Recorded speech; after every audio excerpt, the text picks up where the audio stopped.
नमस्कार साथियों, स्वागत है, अभिनंदन है आप सब लोगों का। साथियों, आज हम साइंस में एक नया टॉपिक शुरू कर रहे हैं, गति यानी मोशन। यह टॉपिक काफ़ी महत्वपूर्ण है। हर एक एग्जाम में इसके प्रश्न आते हैं, चाहे कोई भी एग्जाम क्यों ना हो। इस टॉपिक से बहुत अच्छे स्तर के प्रश्न आते हैं और कभी कभी साधारण प्रश्न भी आ जाते हैं। तो अपन बिल्कुल जीरो लेवल से शुरू करेंगे और उच्च स्तरीय एक प्रकार से कंटेंट हम देखेंगे। बल का टॉपिक हमारा पूरा हो चुका है और उम्मीद करूंगा बहुत अच्छे से आपका वो टॉपिक तैयार भी हो चुका होगा। देखिए, गति की हम बात करें तो गति क्या है, तो सरल सी परिभाषा है इसकी कि किसी वस्तु की स्थिति में समय के साथ परिवर्तन अगर आ रहा है, किसी वस्तु की स्थिति में समय के साथ अगर परिवर्तन हो रहा है तो वो वस्तु किस में है, गति की अवस्था में है, यानी वो वस्तु गतिशील है। और गति हमेशा सापेक्ष होती है, रिलेटिव होती है। कैसे? जैसे मान लो मैं किसी ट्रेन में बैठा हूं, ठीक है, आप बाहर से मुझे देख रहे हैं, ट्रेन चल रही है और आप मुझे देख रहे हैं कि सर बैठे हैं खिड़की में, तो आपको लगेगा कि मैं गति कर रहा हूं। ठीक है, इस प्रकार से ट्रेन में ही मेरा कोई साथी बैठा है, वो मुझे देख रहा है, तो उसको क्या मैं गति करता हुआ लगूंगा? नहीं। हम दोनों ट्रेन के अंदर हैं, इसलिए उस व्यक्ति को, जो मेरा साथी बैठा है ट्रेन में, उसको लगेगा कि मैं बैठा हुआ हूं एक जगह आराम से। तो मैं अपने साथी के सापेक्ष तो हूं विराम अवस्था में, आपके सापेक्ष में क्या हूं? आप मुझे बाहर से देख रहे हो तो आपके सापेक्ष में क्या हूं? गति की अवस्था में हूं। तो एक ही समय में एक वस्तु एक ही समय में गतिशील और विराम दोनों अवस्था में हो सकती है। डिपेंड करता है किसके सापेक्ष हम गति को देख रहे हैं। समझ गए बात को? अभी हम पृथ्वी पर इस प्रकार से खड़े हैं, ठीक है, तो हम स्थिर अवस्था में हैं या गतिशील अवस्था में नहीं है। लेकिन अगर कोई दूसरे ग्रह से हमें देख रहा है तो जाहिर सी बात है, पृथ्वी सूर्य का चक्कर लगा रही है।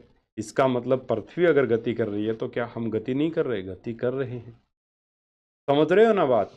तो कोई वस्तु जो है वो एक समय पर स्थिर और गतिशील दोनों अवस्था में हो सकता है। डिपेंड ये करता है कि हम किसके सापेक्ष उसको देख रहे हैं। इसीलिए गति हमेशा सापेक्ष होती है, आपेक्षिक भी इसको बोलते हैं, सापेक्ष या आपेक्षिक, जिसे इंग्लिश में रिलेटिव कहा जाता है। मोशन हमेशा रिलेटिव होती है, यानी गति हमेशा रिलेटिव होती है। ठीक है, तो इसी डेफिनेशन को लिख लेते हैं, परिभाषा लिखेंगे एक एक करके, है ना।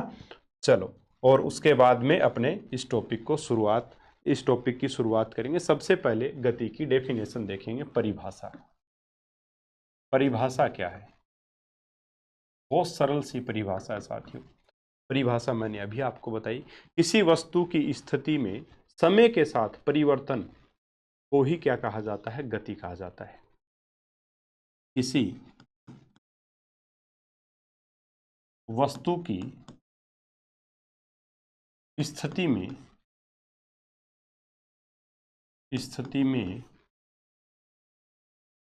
समय के साथ परिवर्तन, किसी वस्तु की स्थिति में समय के साथ परिवर्तन की अवस्था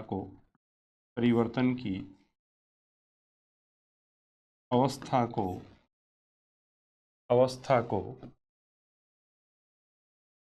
गति कहते हैं। ठीक है, गति कहते हैं। और एक बहुत महत्वपूर्ण बिंदु,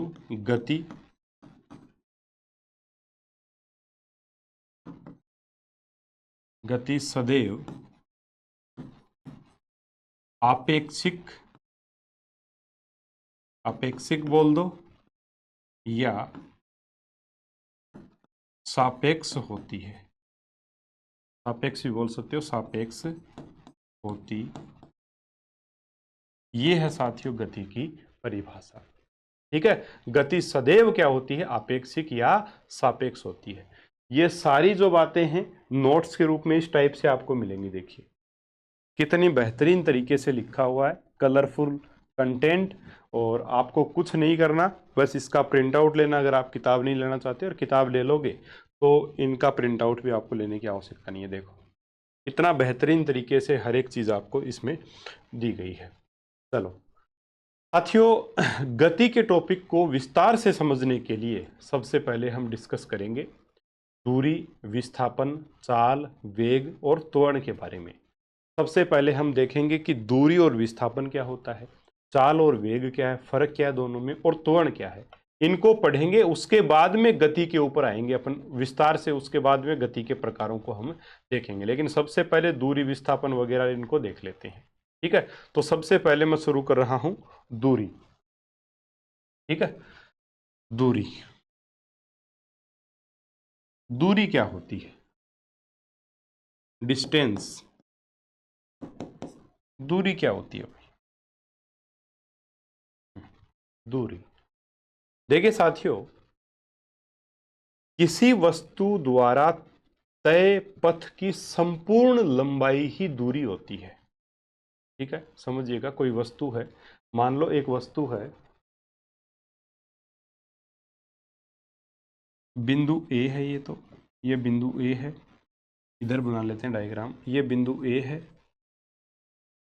बिंदु ए से वस्तु ने चलना प्रारंभ किया, बिंदु बी पर आ गई, फिर बिंदु बी से चलना प्रारंभ किया और बिंदु सी पर आ गई। ठीक है, ए से बी की दूरी है 3 किलोमीटर, बी से सी की दूरी है 4 किलोमीटर। तो अब आप बता सकते हो कि वस्तु ने कितनी दूरी तय की, वस्तु द्वारा कुल दूरी कितनी तय हुई। कुल दूरी यहाँ पर तय कितनी हो गई साथियों? 3 और 4 7 किलोमीटर।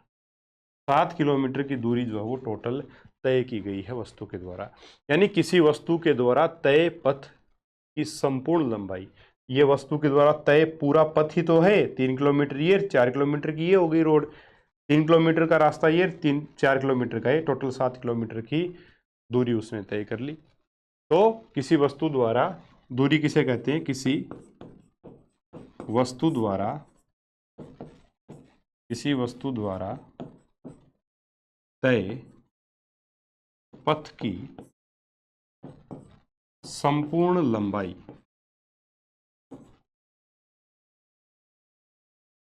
लंबाई ही दूरी होती है।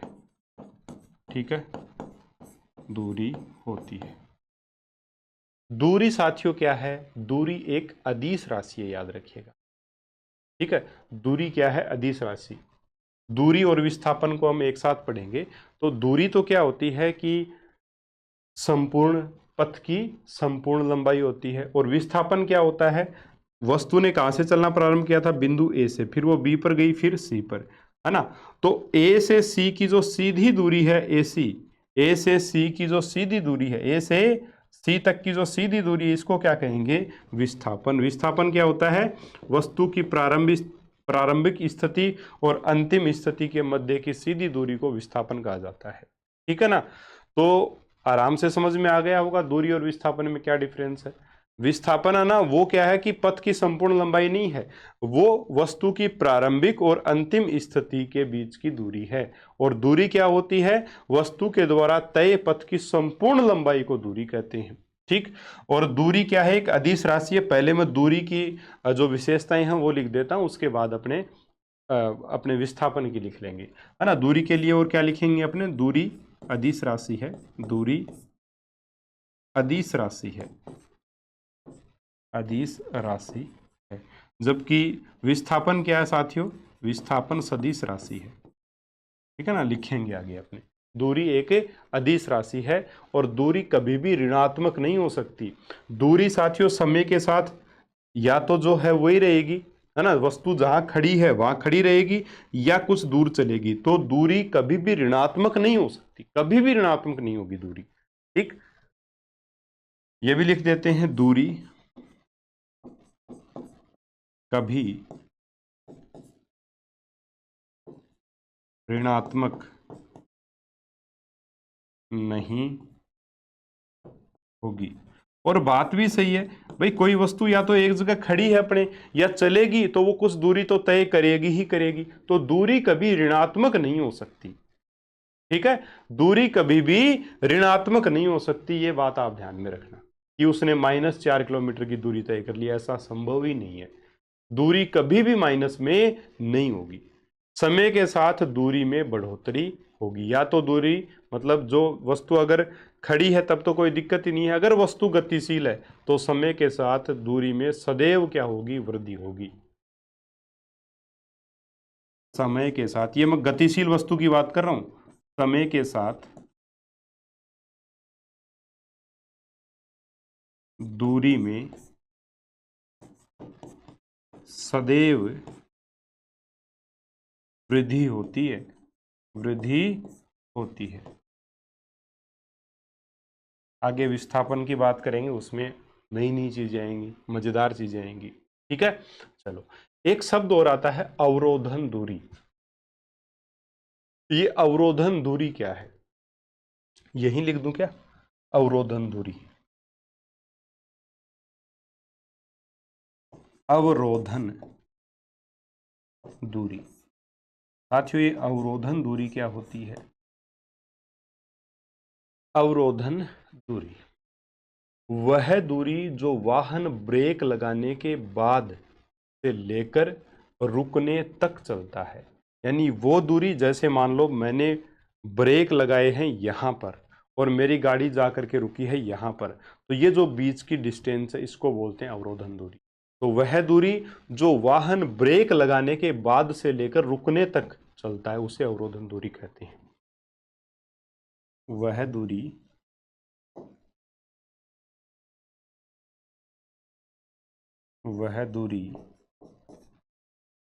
जो वाहन ब्रेक लगाने से लेकर रुकने तक तय करता है उसे अवरोधन दूरी कहते हैं। ये दूरी से संबंधित सारी बातें अपनी हो गई। ठीक है, दूरी क्या है, किसी वस्तु के द्वारा तय पथ की संपूर्ण लंबाई ही क्या है, दूरी है। दूरी हो गया। अब हम अपने बात करेंगे विस्थापन की, एक एक बिंदु विस्थापन का भी देखेंगे। अब अपने विस्थापन क्या होता है, विस्थापन यानी डिस्प्लेसमेंट, विस्थापन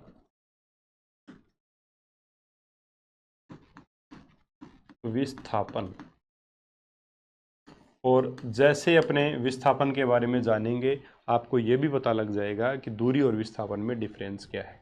मैं बता दूंगा आपको। विस्थापन क्या है, किसी वस्तु द्वारा तय पथ के प्रारंभिक बिंदु से अंतिम बिंदु की सीधी दूरी। जैसे अभी मैंने बात की थी, अभी हमने बात क्या की थी, जैसे ये बिंदु ए है, ठीक है, इससे यहां तक बिंदु बी पर वस्तु गई थी।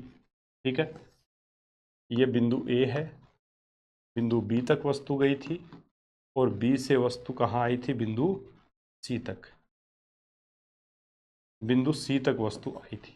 यह 3 किलोमीटर की दूरी हमने ली थी, यह 4 किलोमीटर की। तो टोटल दूरी तो कितनी हो गई थी अपनी, कुल दूरी कितनी थी, कुल दूरी कितनी आई साथियों, कुल दूरी आई 7 किलोमीटर की। वस्तु के द्वारा चली गई कुल दूरी कितनी थी, 7 किलोमीटर की। और दूरी अदिश राशि है, कभी भी ऋणात्मक नहीं हो सकती, समय के साथ ये बढ़ती ही बढ़ती है। बात करें विस्थापन की, तो विस्थापन क्या होता है, वस्तु की प्रारंभिक स्थिति ए और अंतिम स्थिति है सी। प्रारंभिक स्थिति ए और अंतिम स्थिति सी के मध्य की सीधी जो दूरी है इसे क्या कहा जाता है, ये है प्यारे बच्चों विस्थापन।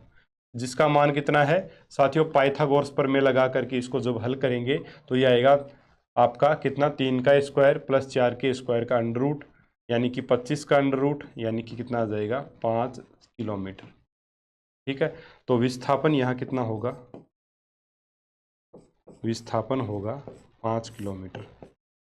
ठीक है, पाइथागोरस प्रमेय तो लगा ही सकते हो, 90 डिग्री के सामने वाली भुजा कर्ण कहलाती है। पाइथागोरस प्रमेय क्या कहती है, कर्ण स्क्वायर बराबर आधार स्क्वायर प्लस लंब स्क्वायर। ठीक है, तो उससे निकालोगे तो 5 किलोमीटर की दूरी आएगी ये। तो विस्थापन कितना है, 5 किलोमीटर, और कुल दूरी कितनी है, 7 किलोमीटर।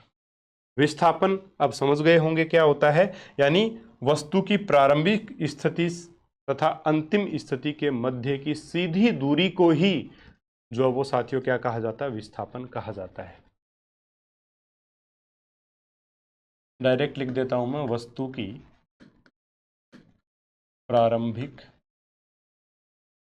प्रारंभिक स्थिति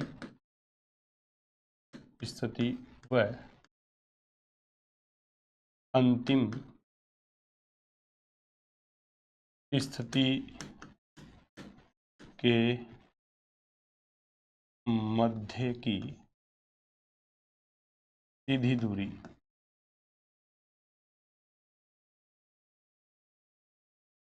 दूरी ही क्या कहलाता है, विस्थापन कहलाता है। तो विस्थापन यहाँ पर कितना हो गया, 5 किलोमीटर हो गया। साथियों जो विस्थापन होता है वो एक सदिश राशि है। विस्थापन क्या है, सदिश राशि है। ये बात भी लिखेंगे क्योंकि विस्थापन जो होता है ना उसमें हमेशा दिशा रहेगी साथ में, कि 4 किलोमीटर पूर्व की ओर विस्थापन, 5 किलोमीटर दक्षिण पूर्व में विस्थापन, 4 किलोमीटर उत्तर की ओर विस्थापन, इस प्रकार से दिशा साथ में रहेगी, है ना। तो विस्थापन सदिश राशि है। विस्थापन सदिश राशि है, ठीक है, सदिश राशि है। तथा दूसरी बात ये कि हमने कहा था कि दूरी कभी भी ऋणात्मक नहीं होती, लेकिन विस्थापन शून्य ऋणात्मक भी हो सकता है, शून्य भी हो सकता है और धनात्मक भी हो सकता है। कैसे, देखो मान लो अभी बिंदु ए पर कोई वस्तु है, ठीक, ये बी तक चली गई, तब तो पॉजिटिव हो गया विस्थापन, ठीक है। अब ये वस्तु बी से, मान लो वस्तु ए से बी तक चली गई, ये पहली कंडीशन, विस्थापन डिस्प्लेसमेंट कैसा हो गया, पॉजिटिव। अब एक स्थिति है कि वस्तु है ए पर, ये बी पर गई, ठीक है ना, कहाँ चली गई, बी पर चली गई, ए से कहाँ चली गई, बी पर, और फिर बी से वापस कहाँ आ गई, सी पर। बी से, और सी बिंदु है मान लो यहाँ, बी से वापस कहाँ आ गई, सी पर आ गई, यानी जो इसका प्रारंभिक बिंदु था उससे भी पीछे आ चुकी है, ऋणात्मक में आ चुकी है। तो विस्थापन माइनस में भी हो सकता है साथियों, ऋणात्मक में भी हो सकता है, ठीक है।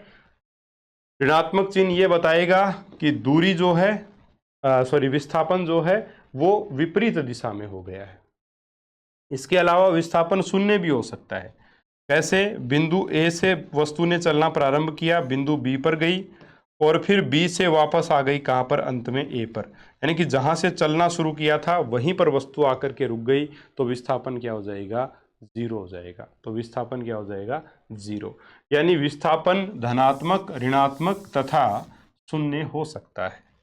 लिख देंगे इस बात को, विस्थापन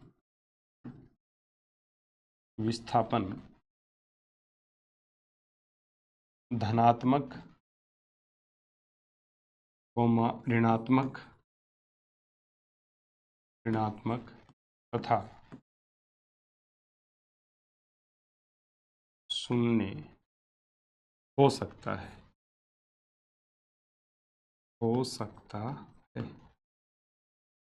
ठीक है भाई।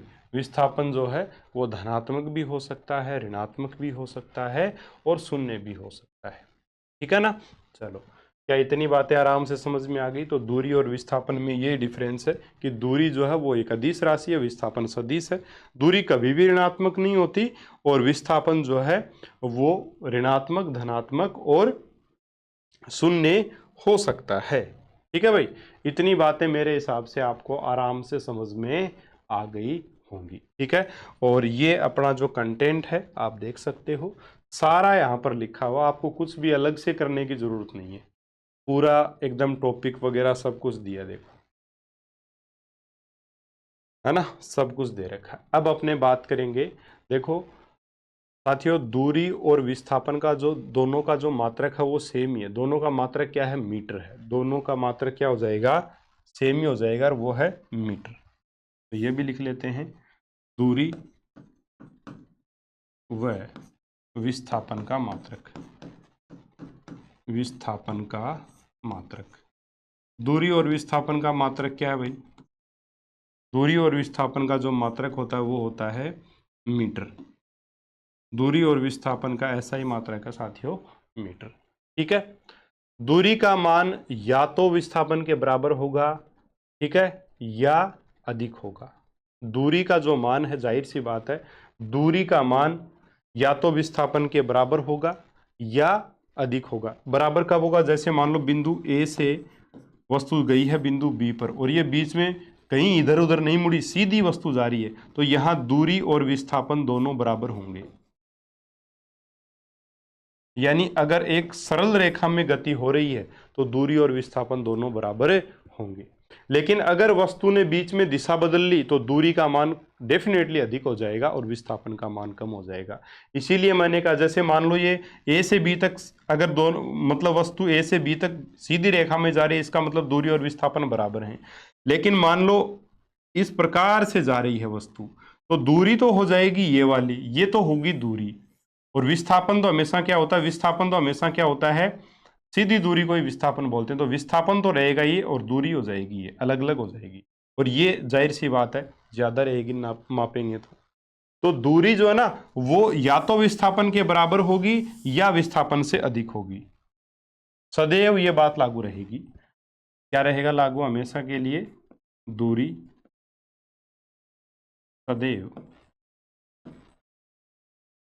या तो विस्थापन के बराबर होगी या तो विस्थापन के बराबर होगी या अधिक होगी, अधिक होगी। ठीक है भाई, दूरी या तो विस्थापन के बराबर होगी या अधिक होगी, कम कभी भी नहीं होगी। ये भी लिख देते हैं, होगी लेकिन कम कभी नहीं होगी, लेकिन कम कभी नहीं होगी, लेकिन कम कभी नहीं होगी, ये कंफर्म बात है। ठीक है, चलो इसका मतलब हम क्या लिख सकते हैं कि दूरी is always greater than and equals to विस्थापन। हम लिख सकते हैं, इस बात से लिख सकते हैं, हम क्या लिख सकते हैं? इस बात से लिख सकते हैं कि दूरी हमेशा विस्थापन से बड़ी या बराबर होगी, ऐसे लिख सकते हैं विस्थापन। ठीक है, अगर मैं विस्थापन को इधर बटा में ले आता हूं तो हम लिख सकते हैं दूरी बटा विस्थापन, दूरी बटा विस्थापन, विस्थापन। ठीक है, ये निशान है बीच में, ग्रेटर देन इक्वल्स टू। विस्थापन को यहाँ ले आया तो क्या बच गया? यहाँ पर 1 बच गया। ऐसे भी लिख सकते हैं, या और क्या लिख सकता हूं? अगर मैं इसको उल्टा कर दूं, यानी कि अगर मैं दूरी को इधर ले आऊं तो इधर क्या बच जाएगा? दूरी को मैं इधर लेके जा रहा हूं तो इधर बच जाएगा 1, है ना, 1 लेस देन इक्वल्स टू विस्थापन बटा दूरी।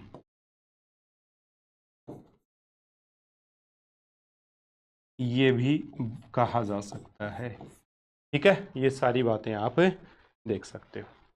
क्या इतनी बातें आराम से समझ में आ गई साथियों? यही था दूरी और विस्थापन। अब एक छोटा सा प्रश्न लेता हूं। ठीक, प्रश्न क्या है देखो, दूरी और विस्थापन से संबंधित ही है। हाँ भाई, एक अर्धवर्त है, एक वस्तु अर्धवर्ताकार पथ पर चलती है।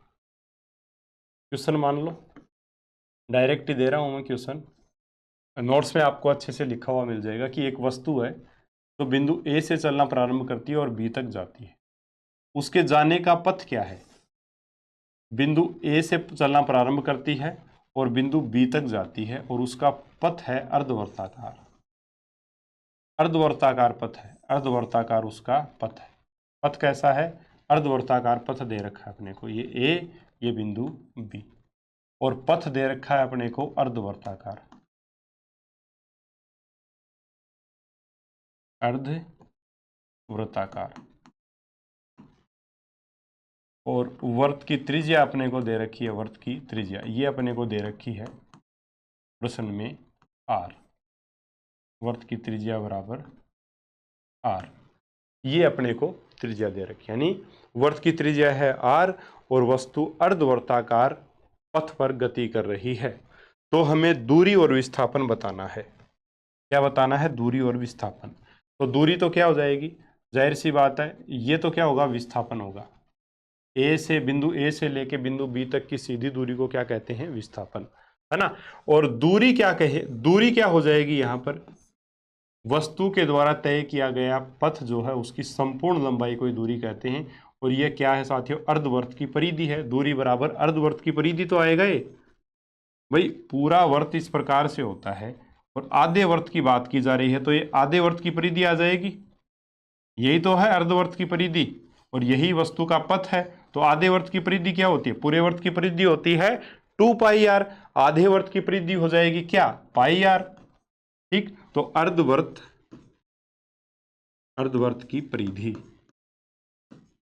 ये आंसर आएगा दूरी। यानी अर्धवर्त की परिधि कितनी है? पाई आर। आर क्या है यहाँ पे? वर्त की त्रिज्या जो दे रखी है अपने को। वर्त की त्रिज्या कितनी दे रखी है? आर दे रखी है, तो आर आ गया। पाई आर, दूरी तो आ जाएगी पाई आर। विस्थापन कितना आ जाएगा भाई इसमें? विस्थापन कितना आ जाएगा साथियों? विस्थापन आ जाएगा, देखो, प्रारंभिक बिंदु से अंतिम बिंदु की सीधी दूरी को विस्थापन कहते हैं। और वर्त जो होता है उसमें ये जो है केंद्र, और यहाँ से सीधी दूरी को, केंद्र से लेके परिधि तक की सीधी दूरी को क्या कहते हैं? त्रिज्या कहते हैं, जो आर दे रखा है। अब हमें क्या बोला है कि वस्तु चल रही है यहां से, बिंदु ए से चली है और बी तक चली गई। ठीक, तो ये डायरेक्ट, ये जो अपने दूरी है ये तो हमने निकाली, कितनी आ गई? पाई आर आ गई। अब अपने को पूछा विस्थापन, तो बिंदु ए से लेके बिंदु बी के बीच की सीधी दूरी को विस्थापन कहते हैं। यानी कि इस दूरी के बारे में हमें बताना, यही क्या अपना विस्थापन है। ठीक है, तो ये अगर आर है तो ये दूरी भी कितनी होगी? आर ही होगी। और आर आर मिलकर इस प्रकार से विस्थापन कितना हो जाएगा? 2r हो जाएगा। तो विस्थापन कितना हो जाएगा साथियों? यहाँ पर विस्थापन अपना आ जाएगा 2r। क्या बात आपको समझ में आ गई? ये प्रश्न था और ये इसका आंसर। ठीक है, अब एग्जाम में प्रश्न कैसे आ सकता है? एग्जाम में प्रश्न ऐसे भी आ सकता है कि किसी वस्तु ने कोई वस्तु जो है वो बिंदु कोई वस्तु किसी वर्ताकार पथ पर 2 चक्कर पूरे करती है, तो उसके द्वारा तय दूरी और विस्थापन बताओ, है ना। क्वेश्चन क्या है? वर्ताकार पथ है, वर्ताकार पथ, ठीक है। त्रिज्या जिसकी कैसी है? आर है। आर दे रखिए, दिया जाएगा प्रश्न में। वर्ताकार पथ है, त्रिज्या उसकी आर है। तब हमें दूरी बतानी है, और विस्थापन बताना है। कैसे बताओगे? देखो, दूरी तो क्या हो जाएगी? वर्ताकार पथ है, जैसे ये वर्ताकार पथ है, इस पर कितने चक्कर लगा रहा है? 2। तो एक चक्कर लगाया तो कितनी दूरी तय होगी? 2 पाई आर। 2 चक्कर लगाएगा तो 2 पाई आर को 2 से गुणा कर दो, तो दूरी तो आ जाएगी 2 गुणा 2 पाई आर, यानी 4 पाई आर दूरी तय कर लेगा। ठीक है, और विस्थापन कितना होगा? जब मान लो बिंदु ए से चला, एक चक्कर लगाया वापस ए पर आ गया, दूसरा चक्कर लगाएगा वापस ए पर आ जाएगा, यानी जहां से चला वहीं वापस आ रहा है। यानी कि तय विस्थापन कितना है? 0। तय विस्थापन कितना आ जाएगा? 0 आ जाएगा। ये आंसर रहेगा आपका। अब अगर प्रश्न आपको पूछ ले, एग्जामिनर क्वेश्चन ऐसे दे दे कि वर्ताकार पथ है, वर्ताकार पथ, यहां, हाँ, वर्ताकार पथ 2 चक्कर, वर्ताकार पथ पर, वर्ताकार पथ पर 2 चक्कर लगाने के बाद में दूरी विस्थापन पूछा था। अब अपने को वर्ताकार पथ पर, वर्ताकार पथ त्रिज्या कैसी है? उसकी आर है, त्रिज्या आर है। वर्ताकार पथ पर 2 सही 1/2 चक्कर, यानी 2.5 चक्कर लगाने से तय दूरी बताओ। तय दूरी व विस्थापन बताओ। विस्थापन बताओ। क्या होगा भाई? बता सकते हो आप आराम से। विस्थापन बताओ। ठीक है।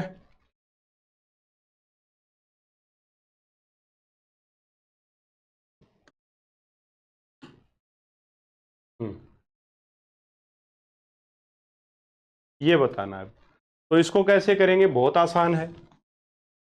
दूरी क्या हो जाएगी, कितने चक्कर लगा रहा है, 2.5 चक्कर। तो एक चक्कर में 2πr दूरी तय करेगा, दूसरे में उसको 2 से गुणा कर देंगे और फिर एक और आधा लगाएगा, यानी कि 2πr एक चक्कर में दूरी, 2 चक्कर में 4πr हो जाएगी, और आधा जो चक्कर होता है उसमें πr और, यानी कि 5πr दूरी हो जाएगी। टोटल दूरी तो 5πr हो जाएगी। या इसको ऐसे कर सकते हो कि 2.5 को गुणा कर दो कितने से, एक चक्कर में तय दूरी से, 2πr से। ठीक है, तो 2.5 यानी कि अपने 5/2 लिख सकते हैं इसको। 2.5 को 5/2 भी तो लिख सकते हो। 2 दूनी 4, 4 और 1 5, 5/2। मिश्र भिन्न को साधारण भिन्न में बदला और गुणा 2πr, 2 से 2 कटा, कितना आ गया ये, 5πr। तो तय दूरी आ जाएगी 5πr। ठीक है, विस्थापन की मैं बात करूं, विस्थापन डिस्प्लेसमेंट कितना हो जाएगा। विस्थापन होता है बेटा प्रारंभिक बिंदु से अंतिम बिंदु की सीधी दूरी ही विस्थापन कहलाता है। तो एक कितने चक्कर लगा रहा, 2.5 चक्कर। तो पहला चक्कर लगाया, वापस घूम के यहीं आ गया, विस्थापन 0। दूसरे चक्कर में घूम के वापस यहीं आ गया, विस्थापन 0। तीसरा चक्कर आधा ही इसने लगाया, यानी 2.5 चक्कर ही लगा रहा है, यानी यहां पर आ गया ये। यानी कि कितनी दूरी तय कर ली प्रारंभिक बिंदु से, 2r दूरी। तो आंसर आ जाएगा 2r। ठीक है, क्या ये प्रश्न आपको समझ में आ गया। दूरी और विस्थापन से संबंधित ऐसे बहुत सारे प्रश्न साथियों पूछे जाते हैं और इनका आप आंसर आराम से कर सकते हो अगर आपने ये बातें समझ ली हैं तो। ठीक है, अगर आप नोट डाउन यहीं से कर रहे हो तो कर सकते हो, कोई भी समस्या इसमें नहीं है। ठीक है, कोई समस्या इसमें नहीं है साथियों। चलो, अब ये तो हो गया दूरी और विस्थापन। अब हम बात करेंगे चाल की, स्पीड की।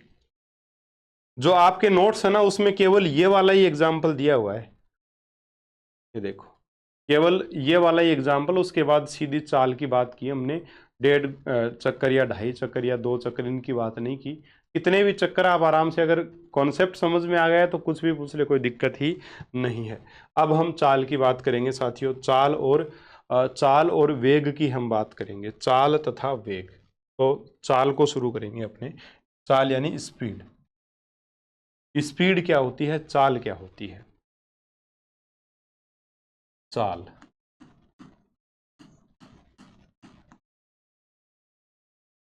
नोट्स में आपको जो मुख्य हेडिंग है वो इंग्लिश में भी देखने को मिलेगी। लिखने में तो हिंदी में ज़्यादातर काम में लेता हूँ, लेकिन नोट्स में आपको मुख्य मुख्य जो शब्द हैं वो इंग्लिश में भी देखने को मिलेंगे। चाल क्या है साथियों, दूरी में परिवर्तन की दर को ही चाल कहते हैं। या एक और डेफिनेशन है सरल शब्दों में, कि किसी वस्तु के द्वारा एकांक समय में तय की गई दूरी ही उसकी क्या है, चाल है।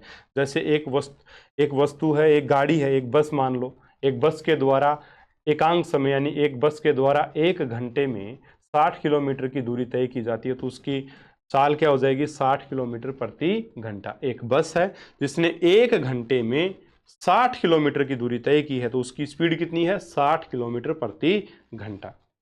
ठीक है, तो एकांक समय में वस्तु के द्वारा तय दूरी को ही क्या कहते हैं, चाल कहते हैं। या दूरी में परिवर्तन की दर को भी चाल कहा जाता है। चाल का मान भी हमेशा धनात्मक होता है, क्योंकि तय की गई दूरी, एकांक समय में तय की गई दूरी को ही चाल कहते हैं, और दूरी हमेशा धनात्मक होती है, तो चाल का मान भी हमेशा धनात्मक होगा। चाल ऋणात्मक या शून्य तो हो ही सकती है, ऋणात्मक नहीं होगी चाल। चाल का मान सदैव धनात्मक होता है साथियों, है ना। तो चाल की परिभाषा लिख लेते हैं। चाल की परिभाषा, एकांक समय में तय की गई दूरी, ये तो है सरल सी परिभाषा, यही लिख लेते हैं सबसे पहले। किसी वस्तु द्वारा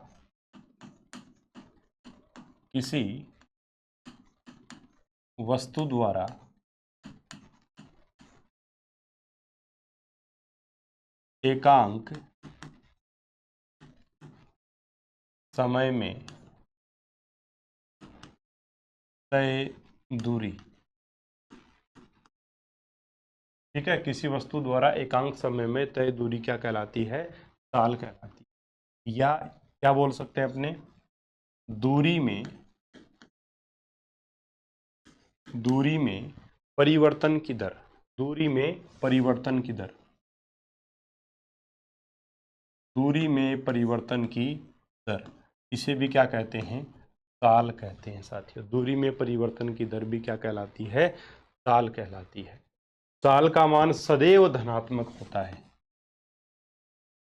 चाल का मान सदैव धनात्मक होता है। सदैव धनात्मक होता है। चाल का मान सदैव साथियों धनात्मक रहेगा। और जैसे दूरी अदिश राशि है उसी प्रकार चाल भी क्या है? अदिश राशि है। चाल एक अदिश राशि है। चाल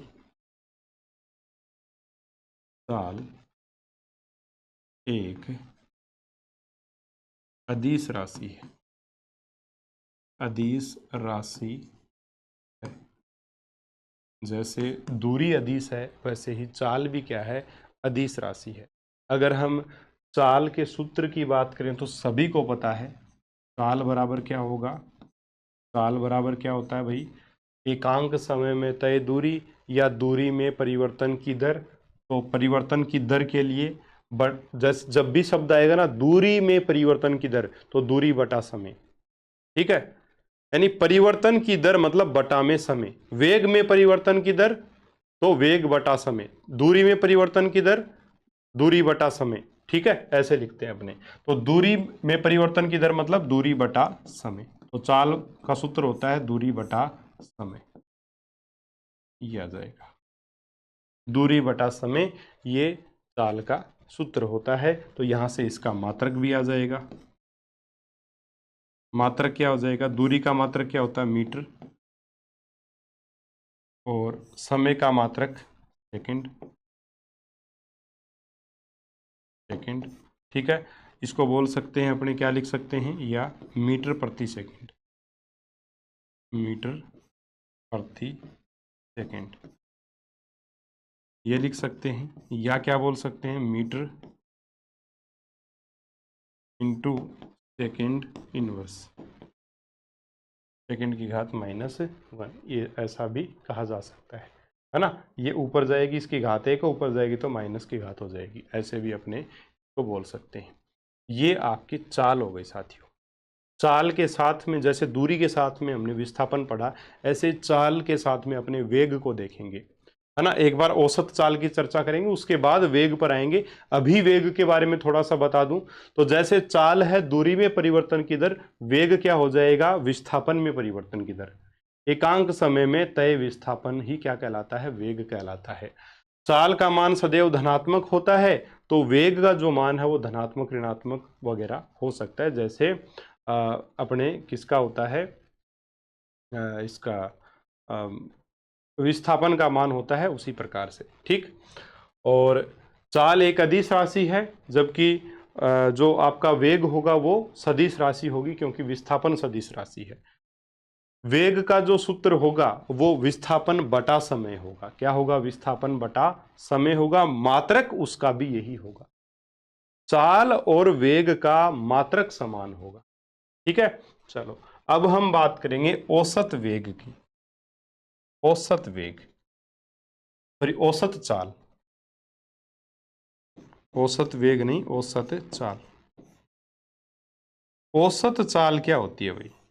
औसत चाल, औसत चाल, है ना। अपन बोलते ना कि गाड़ी ने पहले 1 घंटे में तो 30 किलोमीटर प्रति घंटे की स्पीड से गाड़ी चली, उसके बाद अगले 1 घंटे के लिए 50 किलोमीटर प्रति घंटे की रफ्तार से गाड़ी चली, तो कुल मिलाकर के 2 घंटों में गाड़ी की औसत स्पीड क्या रही, है ना। बोलते हैं ना ऐसे, तो वो होता है औसत स्पीड। और उसी औसत स्पीड को हम लोग निकालना सीखेंगे। औसत स्पीड के लिए अपने 3-4 कंडीशंस, 5 कंडीशंस लेंगे टोटल। पहली जो कंडीशन रहेगी इसमें, पहली जो अपनी कंडीशन है औसत चाल की, औसत स्पीड की, एवरेज स्पीड की पहली कंडीशन है जब वस्तु द्वारा तय दूरी दी हुई हो और लगा हुआ कुल समय दिया हुआ हो, है ना। क्या है कंडीशन? जब वस्तु द्वारा तय कुल दूरी व समय दिया हो। कुल दूरी व कुल समय दिया हो। कुल समय दिया हो। ठीक है, तो औसत चाल दिया हो, तब औसत चाल, तब औसत चाल, औसत चाल बराबर आ जाएगी कुल दूरी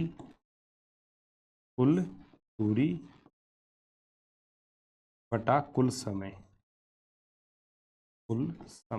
ये तो पहला तरीका है औसत चाल निकालने का, कुल दूरी बटा कुल समय। ठीक है, इसका एग्जाम्पल सीधा अपने देख लेते हैं नोट्स में, है ना। यहाँ एग्जाम्पल्स अगर क्वेश्चन लिखूंगा तो उसमें टाइम बहुत लगेगा, यही दिखा देता हूं आपको मैं। देखो ये रहा एग्जाम्पल है, एक व्यक्ति 20 मीटर की दूरी 6 सेकंड में तय करता है तथा अगली 30 मीटर की दूरी 4 सेकंड में तय करता है। ठीक, तो व्यक्ति की औसत चाल बताओ। तो अब देखो आपको यहाँ पे कुल दूरी ये भी दे रखी है और ये देखो कुल दूरी अपने पास है। कुल दूरी कितनी तय की गई है व्यक्ति के द्वारा? कुल दूरी है साथियों 20 और 30 50 मीटर की, है ना। और बटा कुल समय कितना लगा? 6 और 4 10 सेकंड का।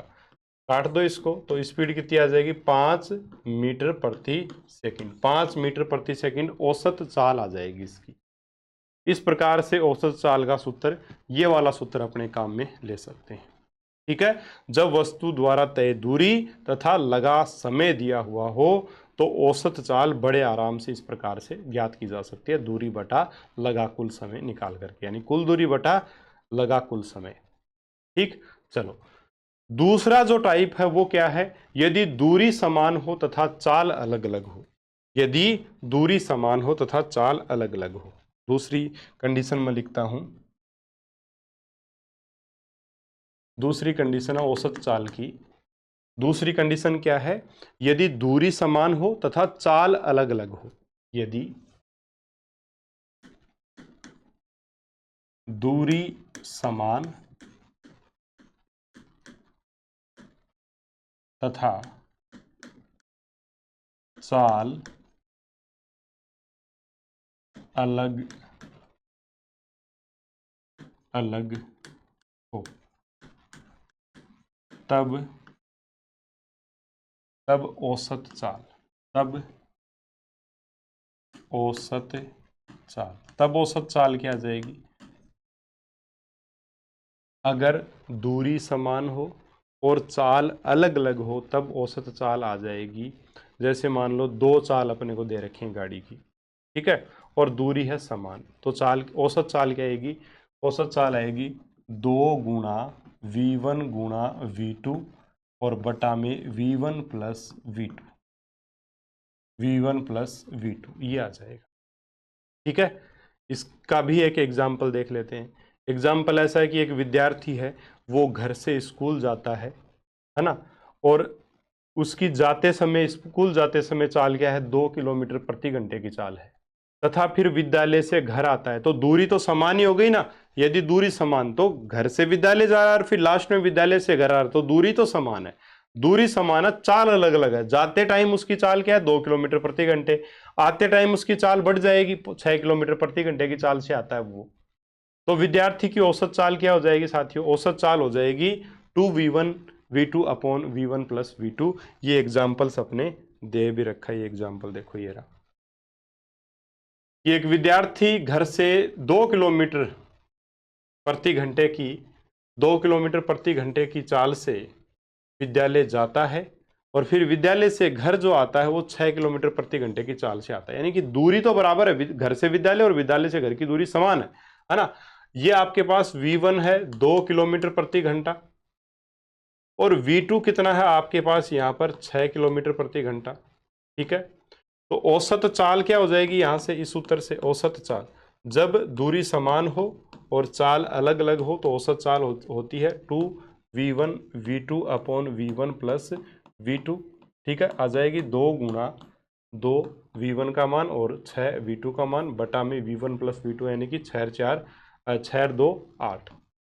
ठीक है, अब देखो 2 दूनी 2 चौकू 8, 2 दूनी 4, 2 तिया 6, यानी औसत स्पीड आ जाएगी उसकी 3 किलोमीटर प्रति घंटा।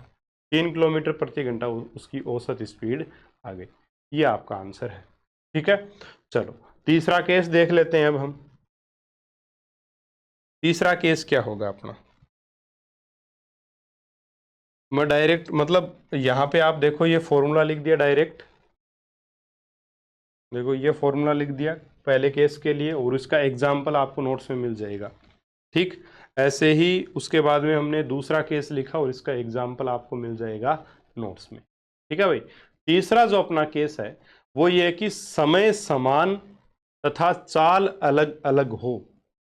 समय समान और चाल अलग अलग हो तब औसत चाल क्या होगी। सीधा सा है, समय समान होगा, यहां दूरी समान थी, अब तीसरे केस में समय समान, समय है वो आपका समान है, एक जैसा समय है, समय समान तथा चाल अलग अलग, तथा चाल अलग अलग, चाल अलग अलग, अलग अलग हो तब औसत चाल क्या हो जाएगी, औसत चाल, तब औसत चाल क्या हो जाएगी भाई, तब औसत चाल आपकी हो जाएगी v1 प्लस v2 और बटा में 2। सीधा सा है, समय समान चाल अलग अलग तब औसत चाल आ जाएगी चाल 1 प्लस चाल 2 बटा 2। उदाहरण क्या है इसका, सिंपल सा, एक व्यक्ति के द्वारा मान लो 1 घंटे में 5 किलोमीटर प्रति घंटे की चाल से वो चलता है, अगले 1 घंटे वो 7 किलोमीटर प्रति घंटे की चाल से चलता है, तब औसत चाल अपने को जब ज्ञात करनी हो तो v1 प्लस v2 करके 2 का भाग लगा दो, सीधी सी बात है। इसका एग्जाम्पल यहां ये दे रखा है, देखो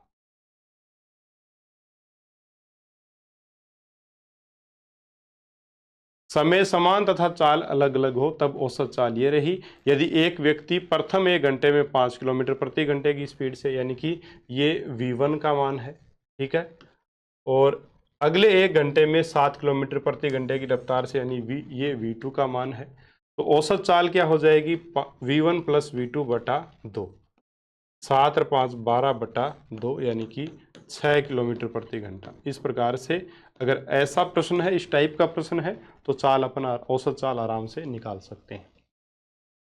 ठीक, चलो चौथी कंडीशन क्या है, चौथी कंडीशन जब औसत चाल हम निकालें तो वो ये है कि यदि चाल तथा समय दोनों असमान हैं, इस बार क्या है, चाल और समय दोनों ही असमान हैं, अलग अलग हैं, तो क्या होगा। यहां तो समय समान था, चाल अलग अलग थी, यहां दूरी समान थी, चाल अलग थी। अब अपने चौथा केस आया है, यदि समय व चाल दोनों अलग अलग हों तब औसत चाल, तब औसत चाल, तब औसत चाल, तब औसत चाल क्या आ जाएगी, तब आ जाएगी v1 गुणा t1, ठीक है, प्लस v2 दूसरी चाल और दूसरा समय अंतराल t2, प्लस ऐसे v3 t3 ऐसे चलता रहेगा, और बटा में क्या आ जाएगा साथियों, बटा में आ जाएगा आपका कुल समय, बटा में क्या आ जाएगा, कुल समय, कितना समय लगा है total, t1 plus t2 plus आगे और भी समय है तो वो आ जाएगा, ये रहेगा सूत्र। ठीक है, इसका एग्जाम्पल अपने देखो ये दे रखा, एक साइकिल सवार कुछ दूरी 5 मीटर प्रति सेकंड से, ये v1 दे रखा है, 5 मीटर प्रति सेकंड से 10 सेकंड में तय करता है, यानी ये t1 दे रखा है, तथा फिर शेष दूरी को 10 मीटर प्रति सेकंड यानी v2 दे रखा है, और 6 सेकंड में तय करता है, यानी ये t2 दे रखा है। तो औसत चाल ज्ञात करो। तो यहां पर अपने को दूरी के बारे में कुछ नहीं दे रखा, दूरी नहीं दे रखी है और चाल भी अलग अलग दे रखी है, टाइम भी अलग अलग दे रखा है। तो सीधा सूत्र लगेगा v1 into T one plus v2 into T2, दो की बात है यहाँ, और बटा में t1 प्लस t2। ये औसत चाल हो जाएगी। कितनी आ जाएगी?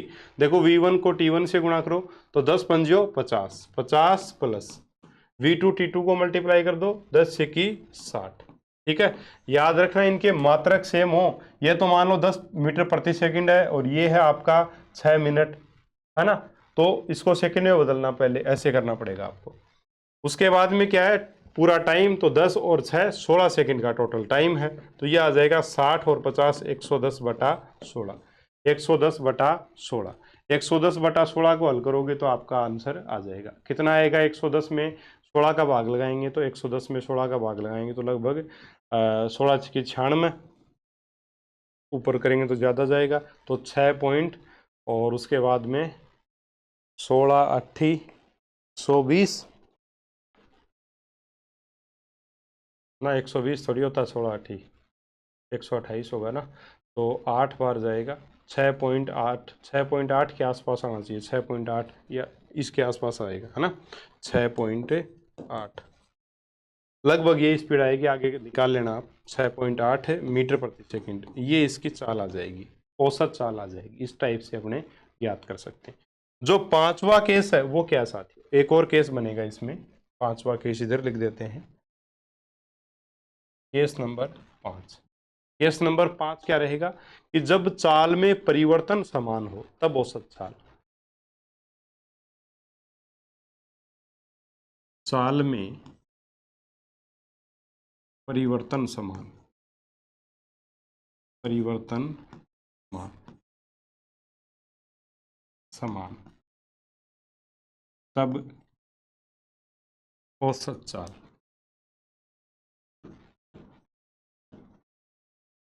यानी कि यहाँ क्या बोल रहा है, चाल में परिवर्तन समान है, समय से कोई लेना देना नहीं है इसमें।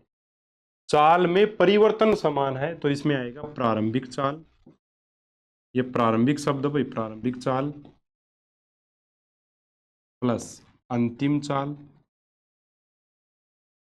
अंतिम चाल और बटा में क्या आ जाएगा 2। प्रारंभिक चाल बटा अंतिम चाल, फिर प्रारंभिक चाल प्लस अंतिम चाल बटा 2। ठीक है, इस पर आधारित अपने एग्जाम्पल दे रखा है, देखो इधर। जब चाल में परिवर्तन समान हो, क्वेश्चन क्या आपका देखो, एक कार 0 मीटर प्रति सेकंड की प्रारंभिक चाल से चलना शुरू करती है, प्रारंभिक चाल ये आ गई, और एक समान त्वरण से, एक समान त्वरण के साथ 20 मीटर प्रति सेकंड की अंतिम चाल तक 10 सेकंड में पहुंचती है, तो औसत चाल निकालो। अब देखो यहां पर क्या दे रखा है बेटा, साफ शब्दों में बोला कि एक समान त्वरण से, यानी कि चाल में जो परिवर्तन हो रहा है वो एक समान परिवर्तन हो रहा है ना। चाल, जब चाल में परिवर्तन समान हो, देखो चाल क्या, गाड़ी की स्टार्टिंग प्रारंभिक चाल क्या है 0, यानी रुकी हुई है गाड़ी। उसके बाद में हमने एक्सीलरेट उसको किया, त्वरण उसको दिया है, उसकी चाल में हमने परिवर्तन किया। पहले चाल 0 है, अब उसके चाल में हम परिवर्तन कर रहे हैं और एक्सीलरेटर बिल्कुल एक प्रकार से एक समान त्वरण उसको हमने दिया है। तो वो गाड़ी जो है वो 10 सेकंड में 20 मीटर प्रति सेकंड की स्पीड पे पहुंच जाती है। अब औसत चाल निकालो, है ना। कब? 0 मीटर प्रति सेकंड जब उसकी चाल थी तब से लेकर के 20 मीटर प्रति सेकंड जब उसकी चाल हुई है तब तक उसकी औसत चाल निकालो। तो इसका सीधा सा है कि प्रारंभिक चाल प्लस अंतिम चाल और बटा में आ जाएगा आपका 2, तो 0 प्लस 20 बटा 2 10 मीटर प्रति सेकंड इसका आंसर आ जाएगा। इस प्रकार से अपने औसत चाल साथियों ज्ञात कर सकते हैं अलग अलग केस में। ठीक है, औसत चाल आराम से निकाली जा सकती है। यहां पर इस समय से कोई लेना देना नहीं है। यहां जो कीवर्ड है इस प्रश्न में वो एक समान त्वरण के साथ, है ना, एक समान त्वरण है, इसलिए चाल में परिवर्तन एक समान होगा। त्वरण क्या होता है? एक्सेलरेट करना गाड़ी को, और वो भी एक समान कर, यानी चाल में परिवर्तन एक समान हो रहा है। तो ये वाला फॉर्मूला लगेगा। ठीक, तो चारों के चारों फॉर्मूले आपको ये ध्यान में रहने चाहिए, पांचों के पांचों, पांचों का केस अलग अलग है, पांचों केस आपको ध्यान में रखने साथियों। पहला केस क्या है, दोबारा बता दूं कि जब वस्तु द्वारा तय कुल दूरी दे रखी हो और कुल समय दिया हुआ हो, तब तो सीधा सीधा कुल दूरी बटा कुल समय। अगर प्रश्न में आपको कुल दूरी दे रखी हो, है ना, यदि दूरी जो कुल दूरी नहीं, सॉरी, दूरी समान दी हुई हो और चाल अलग अलग हो, जैसे वो विद्यालय वाला केस हमने देखा कि विद्यालय से घर जा रहा है, फिर घर से विद्यालय जा रहा है, फिर विद्यालय से घर आ रहा है, दूरी समान है ना, चाल अलग अलग है, तो औसत चाल का सूत्र ये रहेगा। फिर समान समय है, समय समान है और चाल अलग अलग है, यानी समय अंतराल समान दिए हुए हों और समान समय अंतराल में अलग अलग चाल हो, तब ये सूत्र लगेगा। फिर है समय और चाल दोनों अलग अलग हैं, तब आपका ये वाला सूत्र लगेगा। और अगर चाल में परिवर्तन समान है तो ये वाला सूत्र लगेगा औसत चाल के लिए। तो इस प्रकार से ये 5 सूत्र हैं अपने पास औसत चाल के। ठीक है, चलो अब अपने पास एक कंसेप्ट आता है इसका समान और असमान चाल का, वो भी देख लेते हैं, समान और असमान चाल।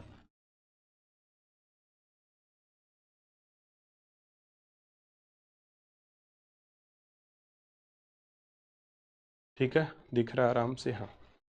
समान तथा असमान चाल, समान चाल किसे कहते हैं, जब वस्तु समान समय में समान दूरी तय करे, यानी 1 मिनट में गाड़ी गई है 2 किलोमीटर, अगली 1 मिनट में भी 2 किलोमीटर जा रही है, उससे अगली मिनट में भी 2 किलोमीटर, उससे अगली मिनट में भी 2 किलोमीटर, यानी गाड़ी जो है वो समान समय में समान दूरी तय कर रही है, तो उसे समान चाल कहते हैं।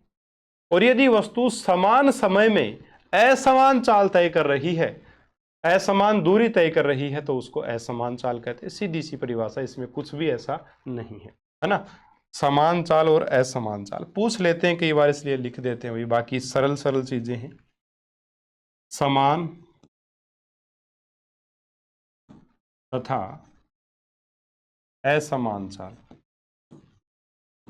असमान चाल, समान तथा असमान चाल।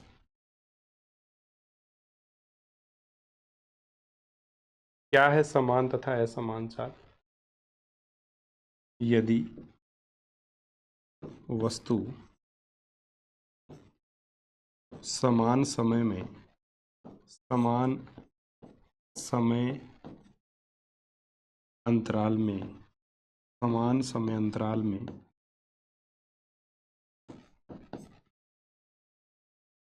एक समान दूरी तय करे, एक समान दूरी तय करे, तो इसे समान चाल कहेंगे, समान चाल कहते हैं। ठीक है, दूसरी बात, यदि वस्तु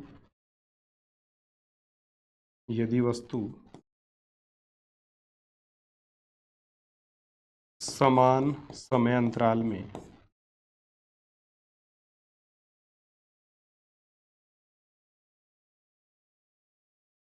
समान समय अंतराल में असमान दूरी तय करे, असमान दूरी तय करे, वैसे मतलब असमान दूरी तय करने का अर्थ है कि 1 मिनट में, समान चाल में तो क्या था, 1 मिनट में 2 किलोमीटर दूरी चली, उससे अगली 1 मिनट में भी 2 किलोमीटर, उससे भी अगली 1 मिनट में भी 2 किलोमीटर, ये तो समान चाल है। असमान चाल में समय अंतराल समान रहेगा, 1 मिनट में 2 किलोमीटर चली, दूसरे 1 मिनट में 1 ही किलोमीटर चली, तीसरे एक मिनट में 5 किलोमीटर चली गई, चौथे 1 मिनट में वापस 2 किलोमीटर ही आ गई, है ना, असमान दूरी तय कर रही है, तो उसे असमान चाल कहेंगे। यदि वस्तु समान समय अंतराल में असमान दूरी तय करे, दूरी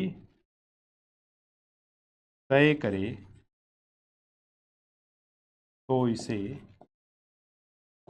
असमान चाल कहेंगे, असमान चाल कहते हैं।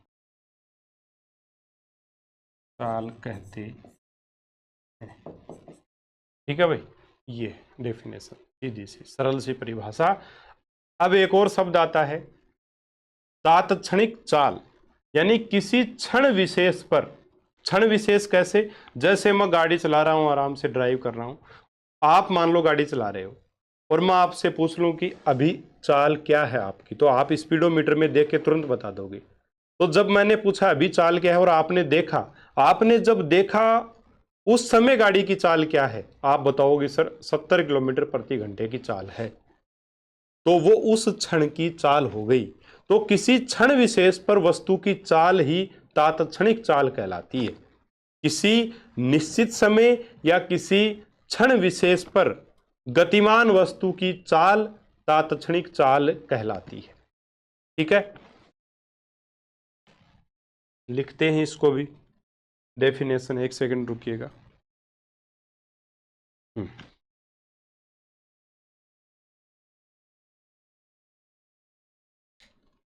तात्क्षणिक चाल, तात्क्षणिक चाल, तात्क्षणिक चाल बता दिया मैंने आपको क्या होती है तात्क्षणिक चाल। किसी निश्चित समय या क्षण विशेष पर वस्तु की चाल को ही तात्क्षणिक चाल कहते हैं, है ना। किसी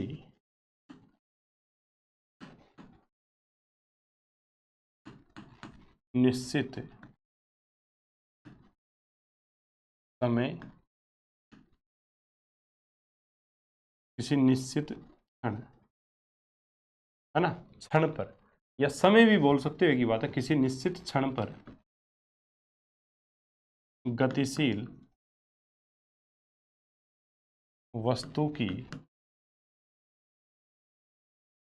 चाल ही क्या कहलाती है, तात्क्षणिक चाल कहलाती है।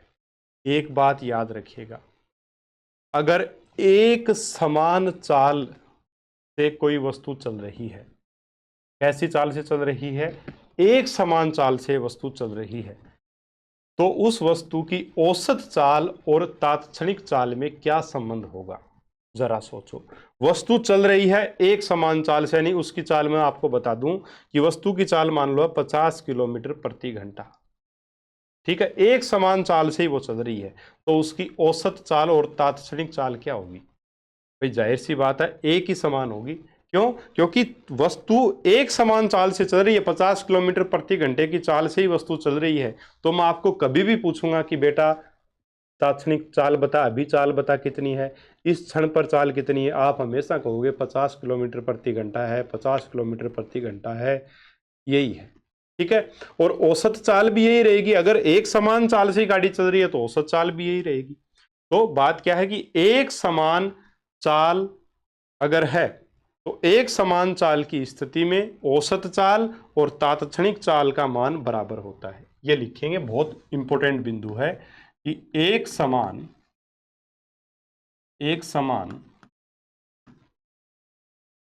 चाल से गतिमान वस्तु की औसत चाल व तात्क्षणिक चाल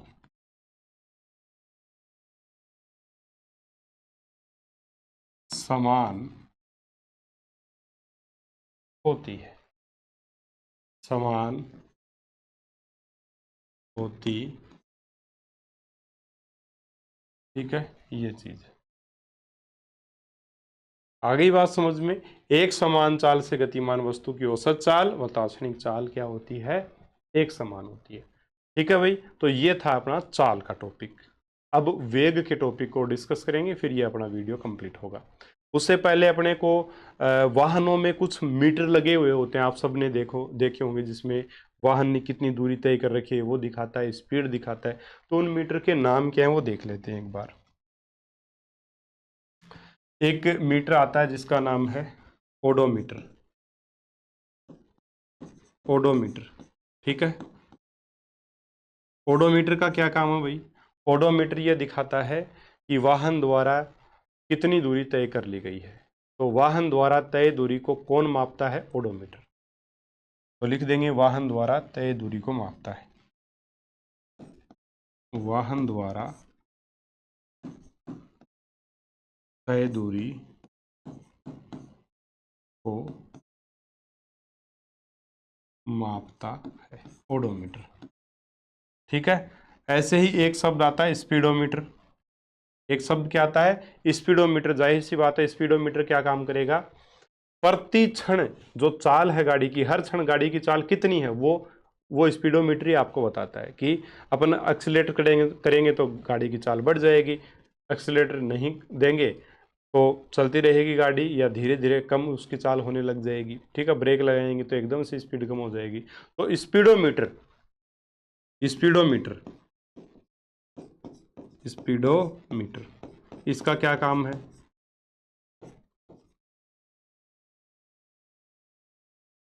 प्रति क्षण चाल बताना।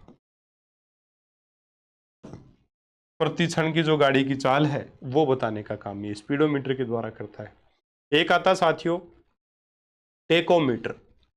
टेकोमीटर जो आरपीएम, राउंड पर मिनट कितने हैं गाड़ी के, वो बताता है। यानी राउंड पर मिनट को अपने हिंदी में बोले तो वो है तात्क्षणिक कोणीय चाल। तात्क्षणिक कोणीय चाल को बताता है टेकोमीटर। टेकोमीटर इसको बताता है तात्क्षणिक कोणीय चाल। तात्क्षणिक कोणीय चाल, कोणीय चाल यानी आरपीएम बताता है, राउंड पर मिनट, कि टायर जो है वो 1 मिनट में कितना घूम रहा है, राउंड पर मिनट, इसको मापने का काम करता है तात्क्षणिक चाल। तात्क्षणिक कोणीय चाल मापता है। ठीक है। और ये प्रतिक्षण चाल मापता है, ये लिख लो।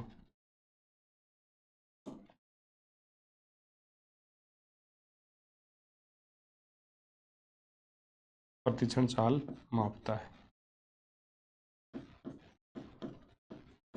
मापता है। एक जैसी डेफिनेशन हो जाएगी, एक जैसी लाइन हो जाएंगी, फिर कोई दिक्कत नहीं। एक शब्द आता साथियों अल्टीनेटर, जो वायुयान की ऊंचाई को मापता है। अल्टीनेटर, अल्टीमीटर, अल्टीनेटर नहीं, अल्टीमीटर।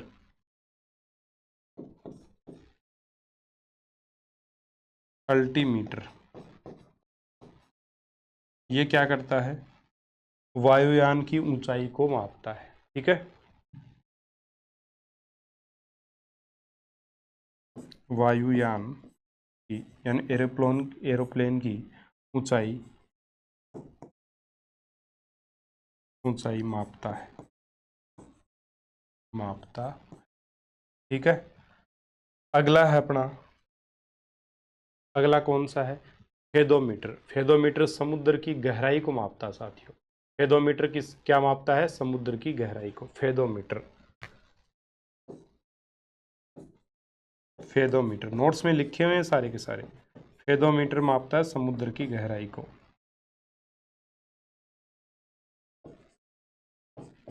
समुद्र की गहराई को मापता है। समुद्र की गहराई को मापने का काम कौन करता है? फेदोमीटर करता है। तो साथियों ये ओडोमीटर, स्पीडोमीटर, टेकोमीटर, अल्टीमीटर और फेदोमीटर आपको पता होने चाहिए। अब अपने बात करेंगे साथियों वेग की। इसकी बात कर लेते हैं, अब वेग की बात कर लेते हैं। वेग यानी वेलोसिटी। वेग, जैसे चाल की डेफिनेशन हमने पढ़ी, एकांक समय में तय दूरी को चाल कहते हैं, या चाल में दूरी में परिवर्तन की दर को चाल कहते हैं। उसी प्रकार से वेग की डेफिनेशन क्या हो जाएगी? विस्थापन में परिवर्तन की दर। ठीक है। वेलोसिटी यानी विस्थापन में परिवर्तन की दर, वेलोसिटी लिख देते हैं। वेलोसिटी, वेलोसिटी विस्थापन में परिवर्तन की दर। विस्थापन में परिवर्तन की दर, परिवर्तन की दर, ये क्या कहलाती है? वेलोसिटी कहलाती है। या एक और डेफिनेशन हम दे सकते हैं, क्या दे सकते हैं? एकांक समय में तय विस्थापन। एकांक समय में तय विस्थापन को भी क्या कहते हैं? वेग कहते हैं। एकांक समय में तय दूरी को क्या कहते हैं? चाल। ऐसे ही एकांक समय में, एकांक या निश्चित समय में तय विस्थापन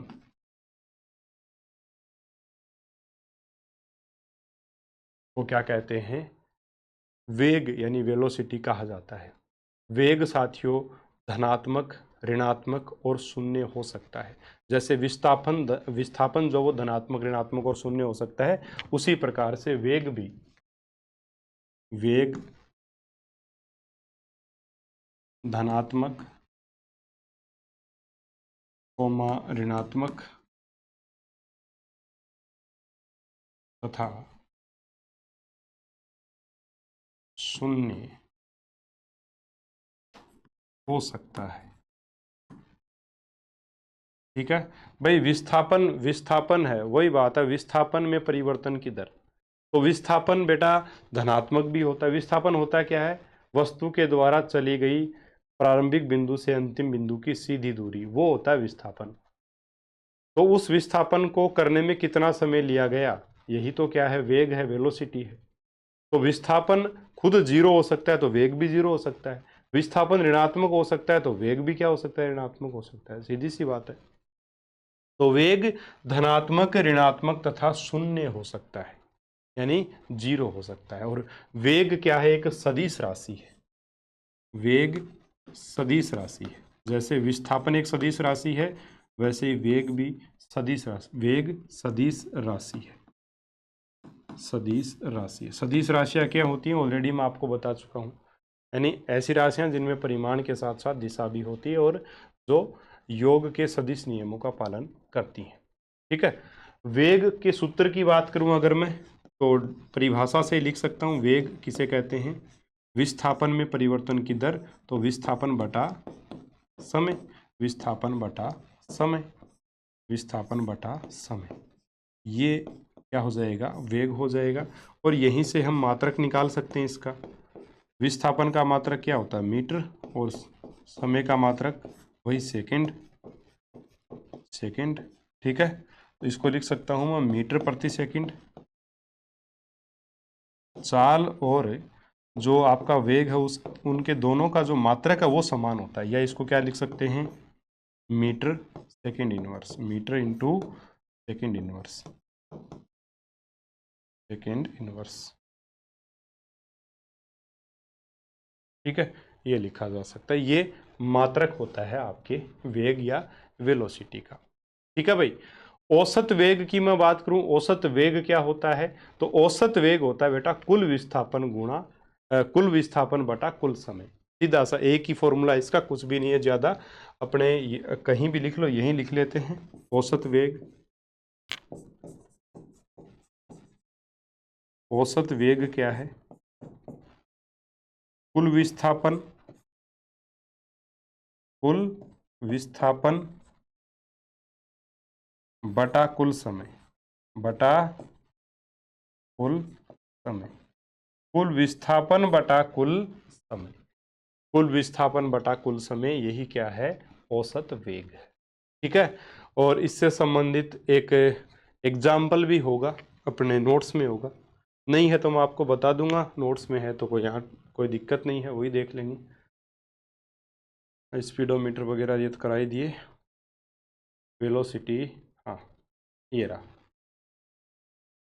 औसत वेग। देखो, एक छात्र अपने घर से स्कूल तक 200 मीटर पूर्व दिशा में 20 सेकंड में चलता है, औसत वेग बताओ। तो 200 मीटर चलता है वो कितने सेकंड में? 20 सेकंड में। तो 200 बटा 20 हो जाएगा ना, बस सीधी सी बात है। कितना आ जाएगा आपका? 10 मीटर प्रति सेकंड। कौन सी दिशा में? पूर्व दिशा में। ये आ जाएगा आपका आंसर। ठीक है, ये आंसर। यहाँ पूर्व दिशा ऐड कर लेना भाई। औसत वेग पूर्व दिशा, दिशा साथ रहेगी हमेशा वेग में। ठीक है ना। चलो, अब जैसे तात्क्षणिक चाल देखी हमने, वैसे तात्क्षणिक वेग भी देख लेते हैं। तात्क्षणिक चाल देखी, वैसे तात्क्षणिक वेग भी देख लेते हैं। तात्क्षणिक वेग क्या होता है? जैसे तात्क्षणिक चाल होती है किसी क्षण विशेष पर गाड़ी की चाल, तात्क्षणिक चाल होती है। ऐसे ही किसी निश्चित समय या क्षण विशेष पर गतिमान वस्तु के वेग को ही उसका तात्क्षणिक वेग कहते हैं। सीधी सी बात है, वही है डेफिनेशन, सेम ही।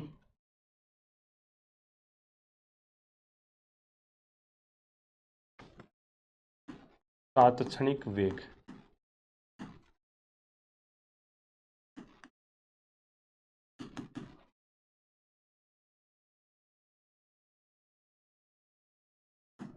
किसी निश्चित क्षण पर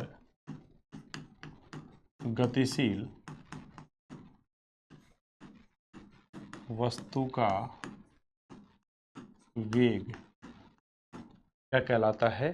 तात्क्षणिक वेग कहलाता है। किसी निश्चित समय या क्षण पर गतिमान वस्तु का वेग ही क्या कहलाता है? तात्क्षणिक वेग साथियों कहलाता है।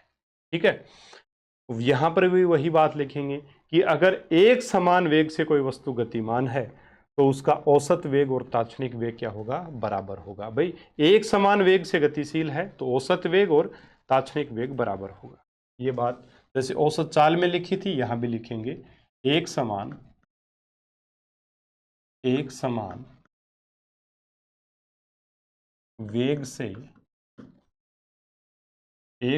वेग से गतिमान वस्तु का औसत वेग व तात्क्षणिक वेग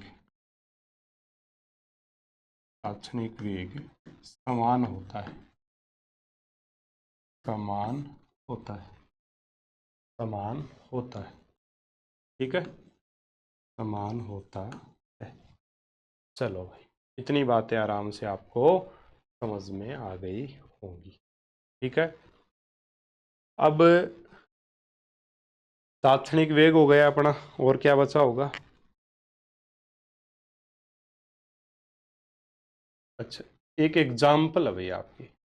यदि एक गेंद को ऊपर की तरफ 5 मीटर उछाला जाता है तथा गेंद को ऊपर जाकर नीचे आने में 10 सेकंड का समय लगता है, तो औसत चाल और औसत वेग ज्ञात करो। क्वेश्चन क्या है? देखो यहां भी लिखते हैं, थोड़ा सा इसको शॉर्ट में लिख देता हूं। यहाँ क्वेश्चन क्या है?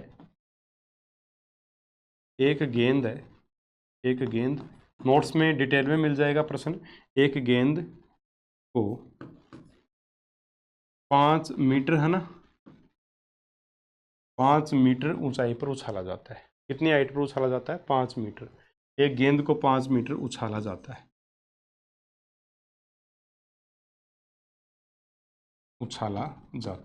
ये है। ठीक है, गेंद ऊपर जाकर, जाहिर सी बात है नीचे तो आएगी, गेंद ऊपर जाकर नीचे आती है। ऊपर जाकर नीचे आने में कुल समय कितना लगा? 10 सेकंड। यहां लिख देता हूं, हाँ, गेंद को ऊपर जाकर नीचे आने में लगा कुल समय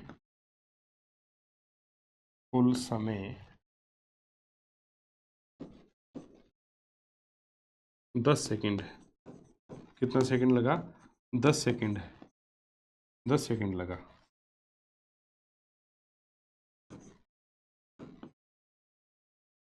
ठीक है, यह समय लगा है 10 सेकंड। ठीक, अब औसत चाल और औसत वेग आपको ज्ञात करना है। इसका औसत चाल और औसत वेग, अब औसत चाल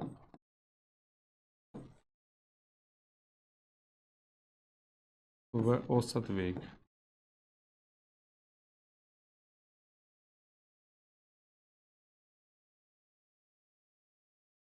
ज्ञात करो। औसत चाल और औसत वेग ज्ञात करो। देखो, इस प्रश्न के सॉल्यूशन के आधार पे अपने 2-3 बातें लिखेंगे, वो महत्वपूर्ण है, इसीलिए ये मैंने यहाँ लिखवाया है आपको। देखो बेटा, कुल दूरी कितनी तय की वस्तु ने? कुल दूरी कितनी तय की? 5 मीटर ऊपर गई, 5 मीटर फिर नीचे भी आई होगी, है ना। तो वस्तु को हमने उछाला, 5 मीटर की हाइट पर वो गई है, ठीक, और फिर 5 मीटर की हाइट पर वापस भी आई है, तो कुल दूरी, ऊपर उछाला 5 मीटर है लेकिन 5 मीटर ऊपर गई और फिर 5 मीटर नीचे भी आई, तो कुल दूरी हो जाएगी, कुल दूरी